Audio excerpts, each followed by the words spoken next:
Bom dia, moçada, tudo bem com vocês? Aqui quem vos fala é o professor Eugênio Bastos, canal Geogênio, democratizando o ensino da geografia. Moçada, vamos fortalecer o canal, se inscrevam no canal, dê aquele like, compartilhe o vídeo e ajude o professor Eugênio Bastos a democratizar o ensino da geografia.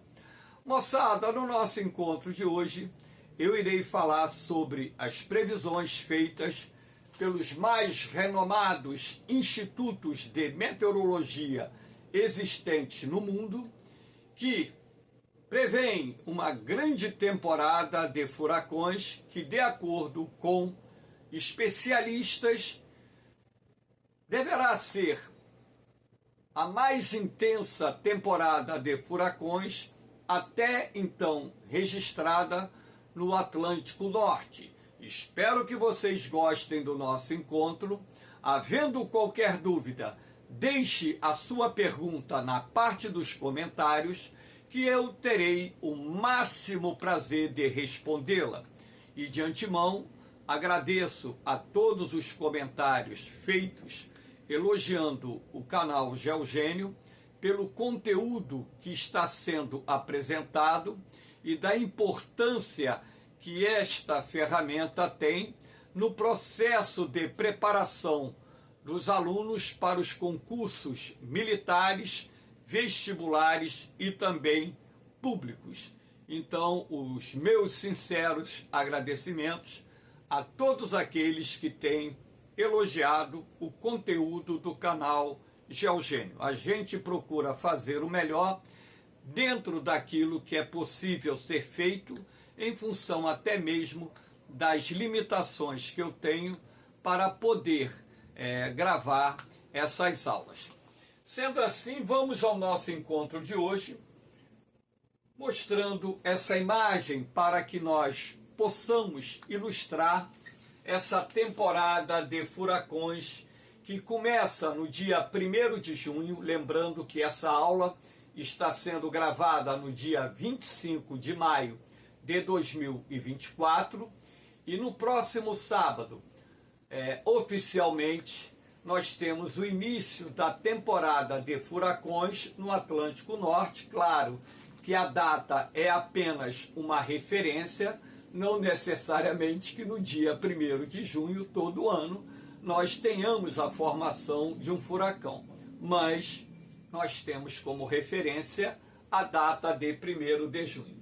Essa imagem aqui é do vulcão Katrina, que lá na década de 2000 provocou um rastro de destruição, principalmente na cidade de Nova Orleans, localizada aqui no litoral, nas margens do Golfo do México. Ou seja, o furacão Katrina, um furacão de categoria F5, deixou um grande rastro de destruição na zona costeira norte-americana, e a cidade de Nova Orleans foi a mais atingida. Esse furacão atingiu a categoria F5, que entre as categorias de furacões é a que tem o maior potencial de destruição.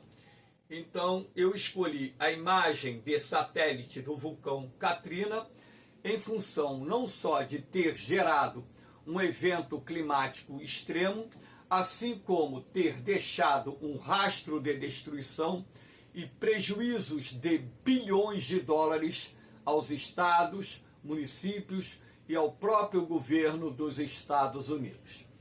Então, moçada, a imprensa tem divulgado com relativa frequência, agora nos últimos meses, que em 2024 o verão do hemisfério norte será marcado por uma grande frequência de tormentas, tempestades tropicais e também furacões no Atlântico Norte.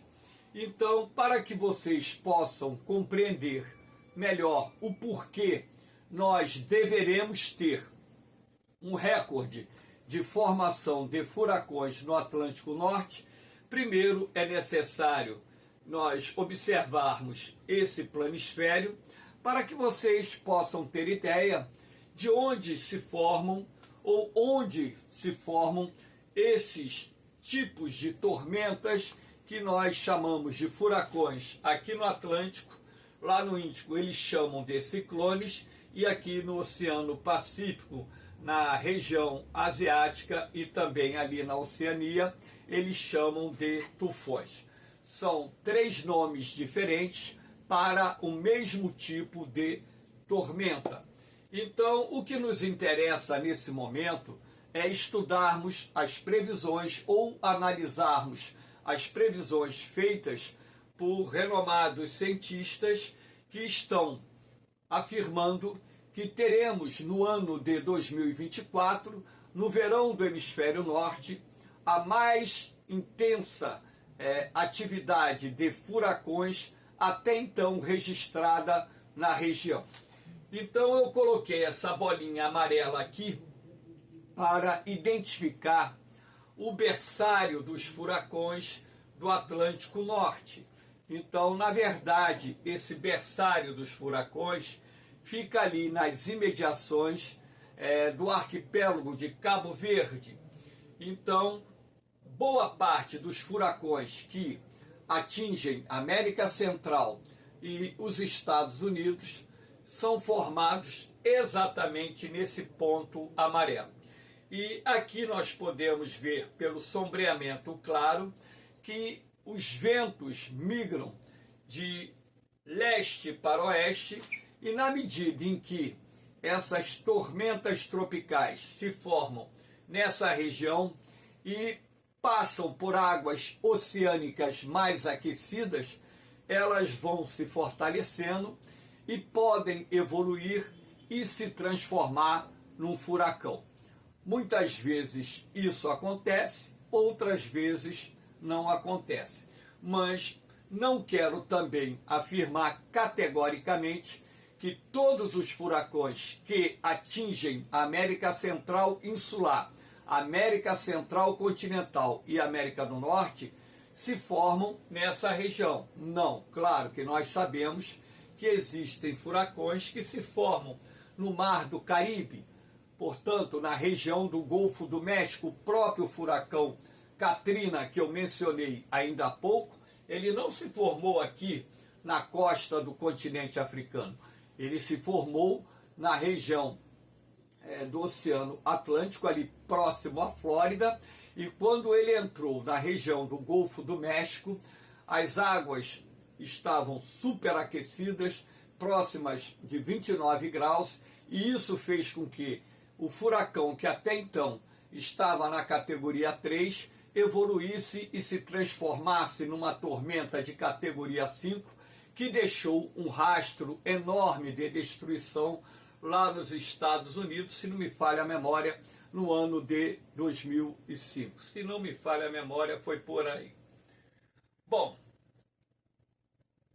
aqui nós temos agora, para que vocês entendam todo esse processo de formação dos furacões no Oceano Atlântico, a curiosidade dentro desse contexto é que, na verdade, você tem os ventos soprando de leste para oeste, ventos que vêm do continente asiático, passam aqui pelo Mar Vermelho, passam pela região do Sahel, que é a borda do deserto do Saara, ou seja, a borda sul do deserto do Saara. Inclusive, essa palavra Sahel significa costa do deserto. E esses ventos quentes que atravessam o continente africano, eles vêm acompanhados também de umidade, que nesse período do verão provocam chuvas de caráter local em vários pontos dessa região de transição entre a savana africana e o deserto do Saara. Então, esses ventos quentes e úmidos, quando ingressam aqui no Oceano Atlântico e se deparam com um centro de baixa pressão atmosférica, e essa pressão cai mais acentuadamente, aí nós temos as condições ideais para a formação de uma tormenta ciclônica, que pode evoluir, se transformar em apenas uma tempestade tropical ou, dependendo do seu grau de evolução e as condições atmosféricas reinantes na região, ela pode acabar evoluindo e uma simples tormenta tropical se transformar num furacão, e na medida em que esse furacão ele vai se deslocando em direção ao Mar do Caribe, a região do Golfo do México, o Mar das Antilhas, por aí vai, e passa por águas mais aquecidas, a energia liberada pelo Oceano Atlântico, somada à evaporação em razão das altas temperaturas oceânicas, irão criar as condições necessárias para que essa tormenta se fortaleça e o furacão ganhe força e, por onde ele passe, deixe um rastro de destruição nas ilhas que se encontram no seu caminho e também nas zonas costeiras continentais da América Central e da América do Norte, que são as partes continentais mais afetadas quando um furacão toca em terra. Então, aqui nós temos esse esquema, né, que mostra a trajetória desde o início do processo de circulação atmosférica, que poderá e, em alguns casos, criará as condições meteorológicas necessárias para a formação de uma tormenta tropical, que, dependendo, claro, das condições atmosféricas reinantes, irá se transformar num furacão. E claro que esse furacão poderá, dependendo também não só da temperatura da água do mar, mas também das condições atmosféricas, se transformar num furacão F3, F4, F5 e deixar um rastro de destruição por onde passar. Aqui nós temos, para que vocês tenham ideia, por que os cientistas estão prevendo que agora, no verão de 2024 do hemisfério norte, que começa no dia 20 de junho, né, nós teremos uma temporada de furacões atípica e com um número de tormentas tropicais e furacões acima da média.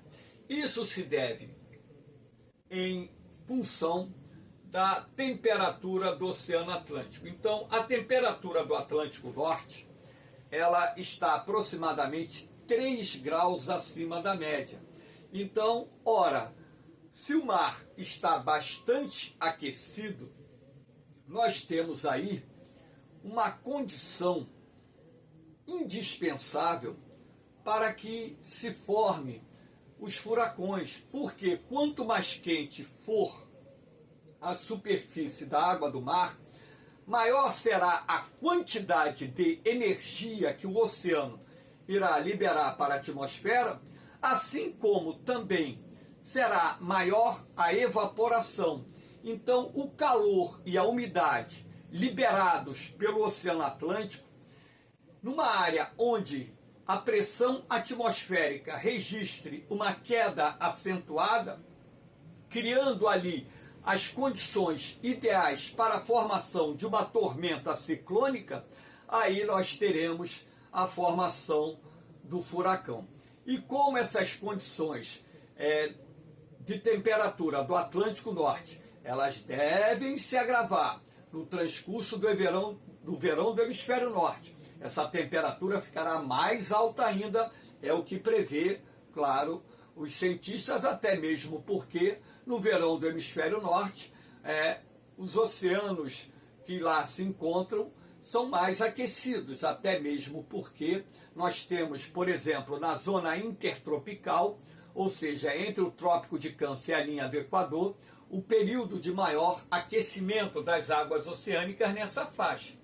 Então, na medida em que o verão avance e o aquecimento do oceano aumente, ora, consequentemente, o mar estará liberando mais energia, mais vapor d'água e, dependendo das condições atmosféricas reinantes, a partir do momento em que você tenha uma queda súbita da pressão atmosférica, teremos ali as condições ideais necessárias para a formação das tormentas ciclônicas que podem evoluir e, em alguns casos, evoluem, se transformando em furacões.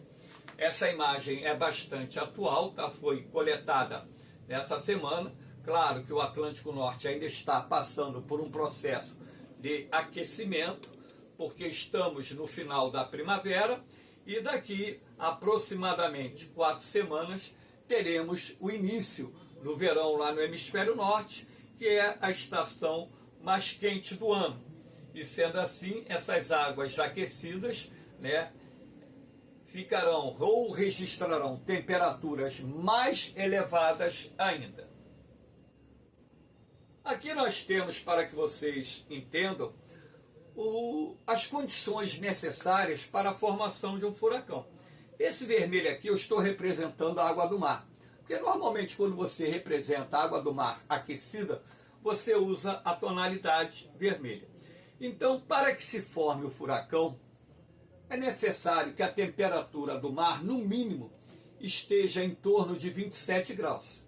Agora, quanto mais alta for essa temperatura, dependendo, é claro, da região oceânica, maiores serão as condições de termos dessa área a formação de uma tormenta ciclônica. Então, aqui você tem o ar quente e úmido, que está sendo liberado pelo oceano. Então, o oceano aquecido ele irradia mais calor para a atmosfera. Se a água do mar está quente, a evaporação aumenta e, consequentemente, as correntes ascendentes de ar levam esse ar quente e úmido através do movimento de convecção para as camadas mais altas da troposfera.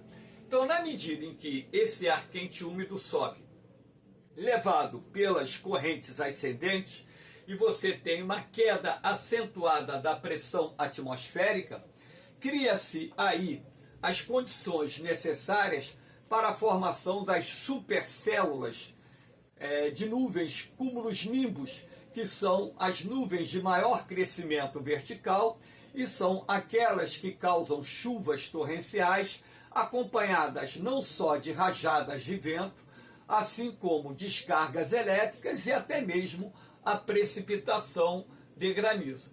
Então, na medida em que as condições oceânicas e atmosféricas estejam favoráveis para a formação de uma tormenta ciclônica, essa tormenta ciclônica ela pode evoluir, se transformar num furacão e, dependendo, é claro, da intensidade dos seus ventos, os furacões eles serão classificados em 5 tipos de categorias: F1, F2, F3, F4 e F5.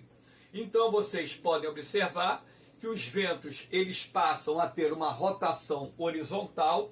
Se você pega a imagem de um furacão visto de cima, né, a imagem vista de cima, melhor dizendo, você vai perceber que o furacão ele tem um formato em espiral. Por quê?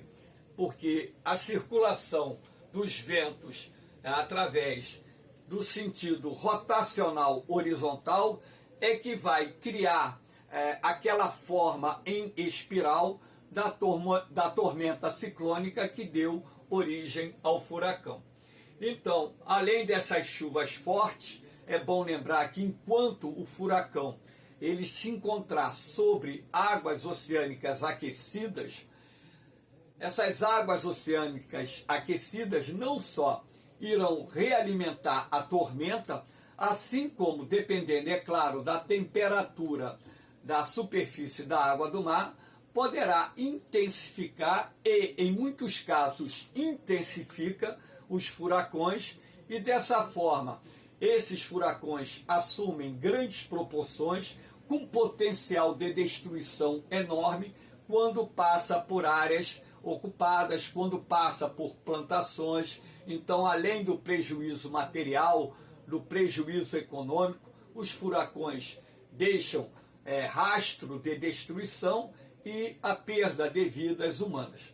Apesar de você conseguir prever com muita antecedência, né, a chegada de um furacão, até mesmo porque essa tormenta não se desloca muito rapidamente e, sendo assim, há tempo hábil das pessoas, por exemplo, que estão nas áreas de risco, que podem ser ou sofrer maior impacto por parte do furacão, essas pessoas elas podem buscar áreas mais seguras para se abrigarem. Lembrando que um furacão ele pode permanecer ativo sobre uma determinada área por horas, às vezes até por mais de um dia, é claro, dependendo da velocidade de deslocamento da tormenta. Aqui nós temos, para que vocês possam ver, né, as trajetórias dos furacões, aqueles que são procedentes lá da região de Cabo Verde, no litoral oriental do Atlântico, ali encostadinho no continente africano. Então, o que vai determinar a trajetória ou as trajetórias dos furacões é o anticiclone das Bermudas ou Açores. Lembrando que anticiclone é o nome que se dá a um centro de alta pressão, que por sua vez é uma área dispersora de ventos. Então, dependendo da localização do anticiclone, nós temos uma rota específica dos furacões que se formam lá nas imediações de Cabo Verde e se dirigem, por exemplo, em direção ao continente americano. Então, muitos furacões, dependendo, é claro, do posicionamento do anticiclone das Bermudas / Açores, serão desviados, né, e não atingirão a América do Norte, muito menos a América Central. Então, olha só, se esse anticiclone está a leste, os furacões seguem para o norte. Então, nesse caso, América do Norte e América Central ficam livres do impacto dessas tormentas ciclônicas. Agora, se está a sudoeste, os furacões podem se dirigir ao Golfo do México, ao Caribe ou à Flórida. Então, dependendo, claro, do posicionamento desse anticiclone, é que nós teremos, né, a rota, o caminho a ser percorrido pelo furacão. Aqui nós temos, para que vocês possam ter ideia, né, isso aqui é essa imagem de 2020, 5 tormentas do Atlântico Norte simultâneas, né? Vic, Ted, René, Paulette e Sally. Repare, essa imagem aqui inclusive mostra o furacão Paulette com o seu olho bem manifestado. Aqui você tem a tormenta Sally tocando lá nos Estados Unidos, na região da Flórida, na região de Nova Orleans, e aqui no berçário de furacões perto da África, 2 tormentas tropicais, né? Uma bem próxima da outra, e aqui você tem uma outra tormenta tropical. E lembrando que essa imagem ela é bastante interessante, porque nós temos uma previsão de que imagem como essa pode se repetir com 5 tormentas simultâneas no Atlântico Norte, ou até mais, em função da temperatura da água do Atlântico Norte, que está sendo extremamente favorável, né, à formação de uma temporada de furacões muito ativo. E isso é uma preocupação não só para o governo norte-americano, para o governo mexicano, assim como para os governos dos países da América Central insular, que são os países localizados em ilhas, e os países da América Central continental, que também se encontram nas rotas dos furacões. Aqui nós temos as categorias, a escala Saffir-Simpson, né? Muita gente me pergunta, professor, como é que se define a categoria dos furacões? Pela velocidade do vento. Então, a categoria 1, os ventos oscilam de 119 a, botei aqui 253, aqui é 153 km por hora, não é 253 não, é 153 km por hora. Isso vai provocar danos em telhados, destelhar algumas casas, pode derrubar postes, cabos elétricos, árvores, provocar apagões, enfim, apagões, corte no fornecimento de energia. A categoria 2, os ventos variam de 154 a 177 km por hora. Então eles vão causar danos graves em telhados, o destelhamento será maior, o telhado pode ser inteiramente arrancado, e nos revestimentos das casas. Apagões quase totais, muitas árvores caem, enfim. Nós temos bloqueios nas vias de circulação, em áreas acidentadas podemos ter e temos deslizamento de terras, transbordamento de rios e por aí vai.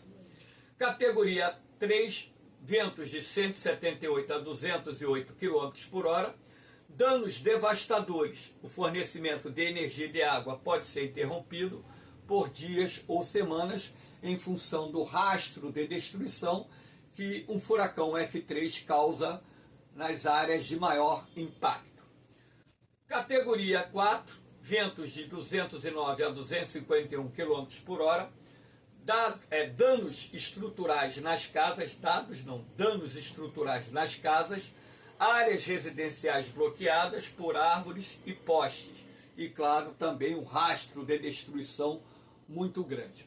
E o pior de todos os furacões, a categoria 5, acima de 253 km por hora, casas completamente destruídas, a região pode ficar inabitável por semanas ou meses, é o que causa esses furacões F5. Eu chamo a atenção que os cientistas já pretendem criar a próxima categoria de furacões, a F6, com velocidades que estarão acima dos 300 km por hora, e em função dessas mudanças climáticas em curso, cientistas acreditam que os furacões atingirão um potencial maior, gerarão tempestades muito mais devastadoras, razão pela qual eles defendem hoje a inclusão da categoria F6 na escala Saffir-Simpson. Moçada, espero que vocês tenham gostado desse encontro. Dê aquela forcinha ao canal Geogênio, compartilhe o vídeo, deixe o seu comentário, dê o seu like e dessa forma vocês estarão ajudando a democratizar o ensino da geografia. Como eu disse, o canal Geogênio é uma plataforma de ensino, não é um canal que visa o retorno financeiro, apenas o ensino da geografia para ajudar você que está se preparando para concursos militares, vestibulares e públicos, e você que gosta da geografia, a ter uma maior base de conhecimento, maior base de informações e, sendo assim, melhorar o seu desempenho nos concursos que, porventura, você venha a fazer na sua vida. No mais, um beijão no coração de vocês, um forte abraço, fiquem com Deus, eu vou, mas eu volto, hein?